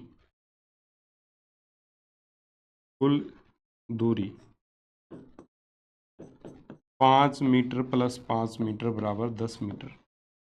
कुल दूरी जो वस्तु ने तय की वो 10 मीटर की दूरी तय की है। तो कुल दूरी है अपने पास। कुल समय कितना लगा भाई इसको, कुल समय कितना लगा, ऊपर जाके नीचे आने में 10 सेकंड का समय लगा है, तो 10 सेकंड, तो समय भी दे रखा है। कुल दूरी है, कुल समय है, तो औसत चाल का सीधा सीधा पहला ही सूत्र लग जाएगा। औसत चाल क्या है, कुल दूरी बटा कुल समय, है ना। औसत चाल क्या आ जाएगा, 10/10। कुल दूरी बटा कुल समय, लिख भी देता हूं चलो, कुल दूरी बटा कुल समय, कुल समय। कुल दूरी कितनी है बेटा, 10 मीटर, और कुल सेकंड लगे हैं 10, तो औसत चाल क्या आ जाएगी आपकी, औसत चाल आपके पास आ गई 1 मीटर प्रति सेकंड। 1 मीटर प्रति सेकंड आपके पास औसत चाल आ गई, 1 मीटर प्रति सेकंड। अब हम बात करेंगे औसत वेग की। ये तो औसत चाल आ गई। औसत वेग, औसत वेग क्या होता है, औसत वेग तो ये होता है बेटा कुल विस्थापन बटा कुल समय, कुल विस्थापन बटा कुल समय। तो कुल विस्थापन कितना है, अब देखो, औसत वेग, औसत वेग, कुल विस्थापन कितना, देखो ये गेंद यहां से उछाला, यहां ऊपर गई 5 मीटर हाइट पर, फिर वापस आ गई, यानी जहां से उछाला था गेंद को वहीं वापस आ गई, तो कुल विस्थापन कितना है, 0। ठीक है, कुल विस्थापन कितना है, कुल विस्थापन है अपने पास 0। ठीक है, कुल विस्थापन कितना है, 0 है साथियों, इसलिए 0 बटा कुल समय कितना है, 10। 0/10 क्या होता है, 0 मीटर प्रति सेकंड, यानी औसत वेग क्या रहेगा, 0 मीटर प्रति सेकंड इसका औसत वेग आएगा। इसका मतलब सेम प्रश्न की बात थी, सेम कंडीशन थी, औसत चाल का मान औसत वेग से ज्यादा आया है। ठीक है, अतः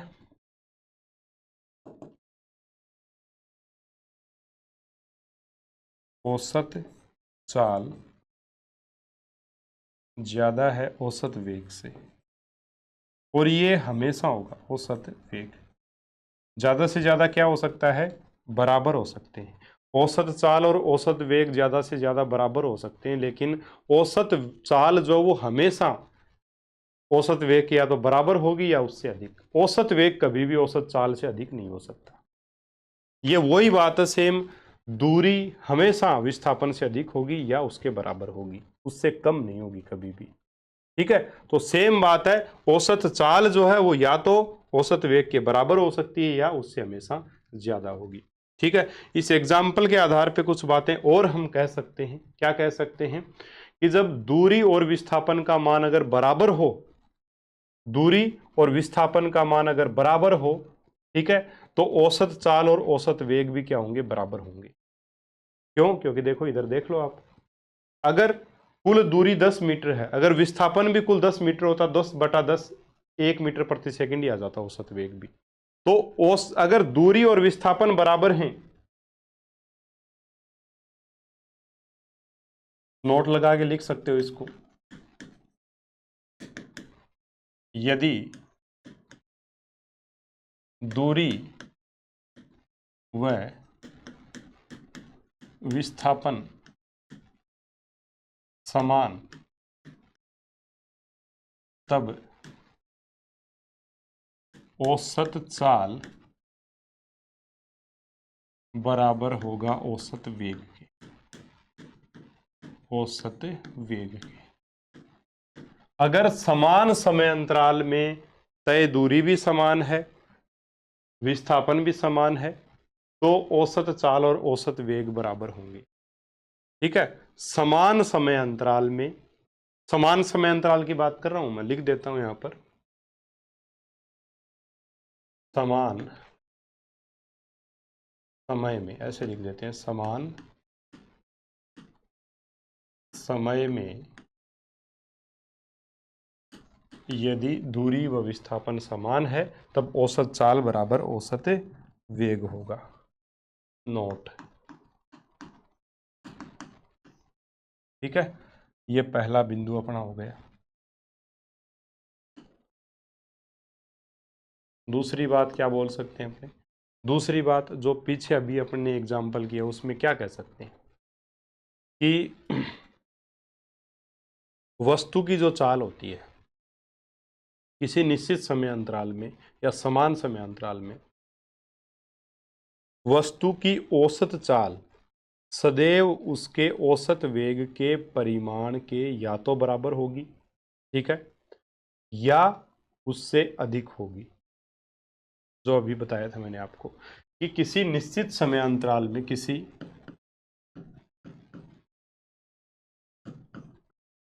निश्चित समय में, किसी निश्चित समय में, ठीक है, या समय अंतराल में वस्तु की औसत चाल,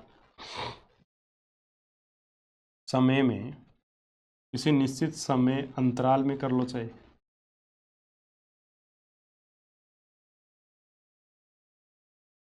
वस्तु की औसत चाल या तो औसत वेग के बराबर होगी या अधिक होगी, या अधिक होगी। ठीक है भाई, ऐसे लिख सकते हैं इसको, औसत चाल, इसको कैसे लिख सकते हैं इस बात को, औसत चाल always greater than equals to औसत वेग, ऐसे कहा जा सकता है। ठीक है, और अगर इसको बटा में ले आओ तो औसत चाल बटा औसत वेग ग्रेटर देन इक्वल्स टू 1, वैसे भी इसको लिख सकते हैं। ठीक है, अच्छा, औसत वेग का परिमाण आएगा, औसत वेग नहीं, वेग में तो दिशा भी होता है, औसत वेग के परिमाण, औसत वेग के परिमाण, अरे सही लैंग्वेज नहीं बनेगी नहीं तो, औसत वेग के,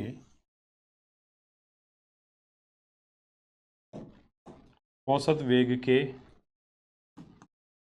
परिमाण के, परिमाण के बराबर होगी या अधिक होगी, बराबर होगी औसत वेग का, औसत वेग का परिमाण।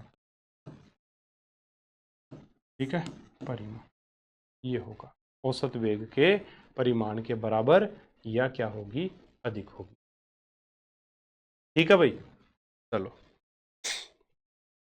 तो इतनी बातें हमने कर ली। मेरे हिसाब से आज का कंटेंट अपना पूरा हो चुका होगा। कोई एक आधा बिंदु बचा है तो देख लेते हैं, बता देंगे आपको। हाँ,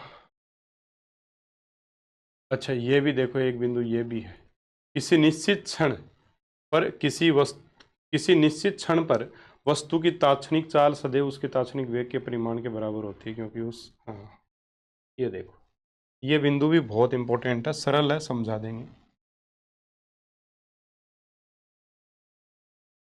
समझते हैं, देखो, किसी निश्चित क्षण पर, किसी निश्चित क्षण पर, है ना, किसी निश्चित क्षण यानी कि 1 सेकंड से भी बहुत कम की बात कर रहा हूं मैं, निश्चित क्षण की जब बात कर रहा हूं, उस पर वस्तु की तात्क्षणिक चाल, तात्क्षणिक चाल यानी किसी क्षण विशेष पर चाल, और उसी क्षण विशेष पर वस्तु का वेग, हमेशा वस्तु के वेग का परिमाण, यानी किसी क्षण पर वस्तु की चाल और वस्तु का तात्क्षणिक वेग का परिमाण बराबर होते हैं हमेशा। क्यों? क्योंकि किसी एक क्षण विशेष पर गाड़ी के द्वारा तय दूरी और विस्थापन बराबर ही होते हैं, क्योंकि बिल्कुल 1 सेकंड से भी कम समय में या क्षण में वस्तु कोई इधर उधर गति नहीं करती है, वो सीधी दूरी ही तय करती है। तो सीधी दूरी ही विस्थापन होता है। तो छोटे से समय में मान लो एक गाड़ी ऐसे गति कर रही है ना, और मैंने यहां बोल दिया आपको, इस मतलब गाड़ी ऐसे गति कर रही है, इस प्रकार से ऐसे जा रही है, ऐसे रोड है। मैंने जब गाड़ी यहां पर थी तब मैंने बोला आपको कि इस समय जो है वस्तु की तात्क्षणिक चाल क्या है। तात्क्षणिक चाल पूछी मैंने आपको, तात्क्षणिक यानी इस क्षण पर चाल क्या है, तो आपने बताया कि 50 किलोमीटर प्रति घंटा है, ये है। और इसी क्षण पर तात्क्षणिक वेग पूछ लिया, तो तात्क्षणिक वेग क्या होता है बेटा? वेग होता है विस्थापन बटा समय, सीधी सी बात है, विस्थापन बटा समय। तो चाल होता है दूरी बटा समय। तो इस समय पर वस्तु की जो दूरी है, इस तात्क्षणिक समय के लिए, है ना, इस समय के लिए दूरी और विस्थापन बिल्कुल बराबर होंगे, है ना। ये पूरी दूरी नहीं पूछी है, यहां से लेके यहां तक की जो दूरी है वो थोड़ी काउंट करनी है, तात्क्षणिक चाल की बात कर रहा हूं मैं। तात्क्षणिक चाल में क्या होगा? उस क्षण में तय दूरी, ठीक है, और बटा उस क्षण में लगा समय, बस यही होती है तात्क्षणिक चाल। और तात्क्षणिक वेग भी यही होगा कि पर्टिकुलर उस क्षण में तय विस्थापन बटा लगा कुल समय। तो पर्टिकुलर किसी क्षण विशेष के लिए सेकंड से भी कम हिस्से में गाड़ी के द्वारा तय दूरी और विस्थापन बराबर ही होते हैं लगभग। इसीलिए मैं बोलूंगा कि इसीलिए हम क्या कह सकते हैं कि किसी निश्चित क्षण पर वस्तु की तात्क्षणिक चाल और तात्क्षणिक वेग का परिमाण सदैव बराबर होते हैं, है ना। किसी निश्चित क्षण पर, किसी निश्चित क्षण विशेष पर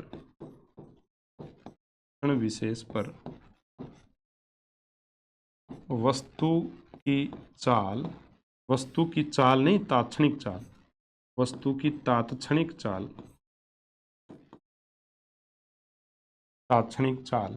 तथा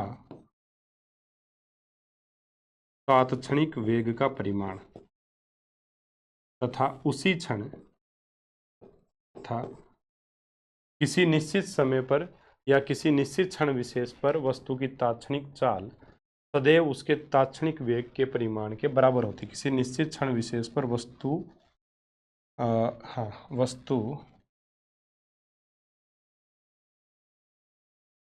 की तात्क्षणिक चाल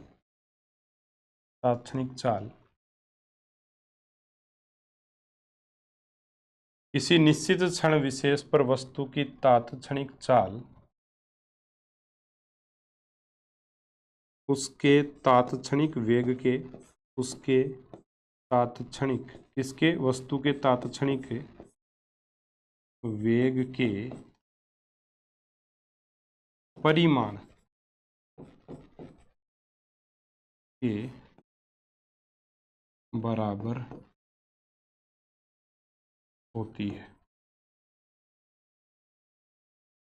किसी निश्चित क्षण विशेष पर वस्तु की तात्क्षणिक चाल सदैव भी लगा सकते हो, सदैव उसके तात्क्षणिक वेग के परिमाण के बराबर होती है। तात्क्षणिक वेग का परिमाण क्यों बोला मैंने? क्योंकि चाल एक अदिश राशि है और वेग का परिमाण भी अदिश है। वेग है वो सदिश है, लेकिन वेग का परिमाण अदिश है। ये बात हम ऑलरेडी कर चुके हैं साथियों, ठीक है। तो वेग के परिमाण के बराबर होती है। ऐसा क्यों होता है? क्योंकि उस छोटे से क्षण में वस्तु द्वारा चली गई दूरी और विस्थापन समान होते हैं। कारण भी लिख दूं मैं इसका,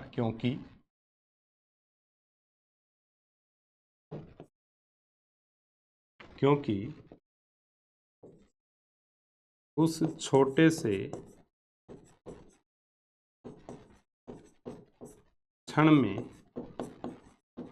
वस्तु द्वारा तय दूरी व विस्थापन समान होते हैं। समान होते हैं। यानी अगर इस क्षण पर, है ना, इस क्षण पर अगर 50 किलोमीटर प्रति घंटे की चाल है, तात्क्षणिक चाल, तो वेग भी क्या रहेगा, लगभग यही 50 किलोमीटर प्रति घंटा ही आपका रहेगा। ठीक है साथियों, इस प्रकार से आज का अपना कंटेंट होता है पूरा। अब एक और छोटा सा बिंदु है, किलोमीटर प्रति घंटा को अगर मीटर प्रति सेकंड में बदलना है तो कैसे बदल सकते हैं, ये है छोटा सा बिंदु है, एक लिख देता हूं मैं यहाँ। किलोमीटर प्रति घंटा से मीटर प्रति सेकंड, किलोमीटर प्रति घंटा को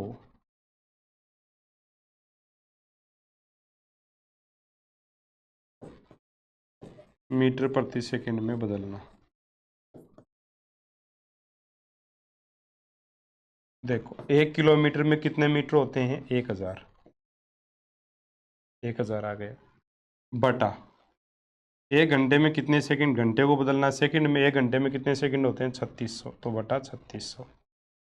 ठीक है, देखो 1 किलोमीटर को बदलना है मीटर, किलोमीटर को मीटर में, तो 1 किलोमीटर में कितने मीटर, 1000।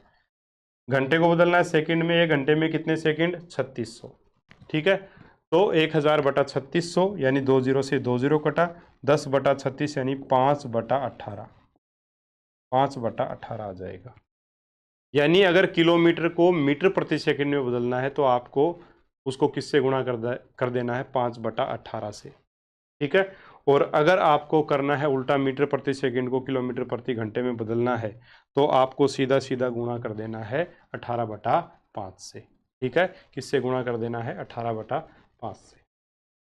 तो ये बात भी आप चाहो तो लिख देते हैं यहाँ पर।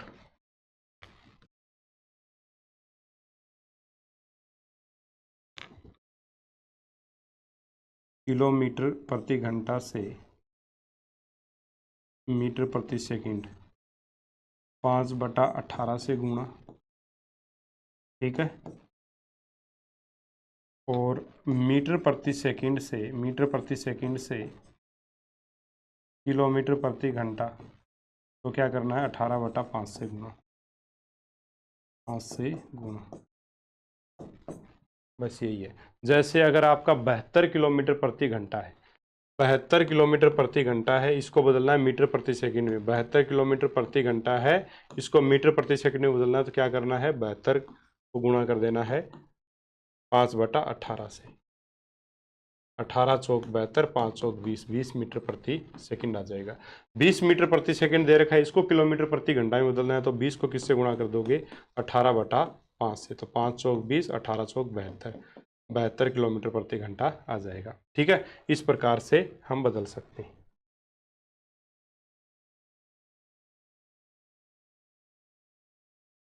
चलो भाई, उम्मीद है सारी बातें आज जो आपको पढ़ाई वो अच्छे से समझ में आ गई होंगी। मिलेंगे अगले वीडियो में अपने त्वरण वाले टॉपिक के साथ, क्योंकि गति में अभी हमने बात की अपने चाल, वेग की, दूरी, विस्थापन की। एक त्वरण वाला टॉपिक और रह गया, तो उसको और डिस्कस करेंगे, उसके बाद में गति के टॉपिक की तरफ आगे बढ़ेंगे, क्योंकि गति को समझने के लिए ये सारी बातें समझना आवश्यक था।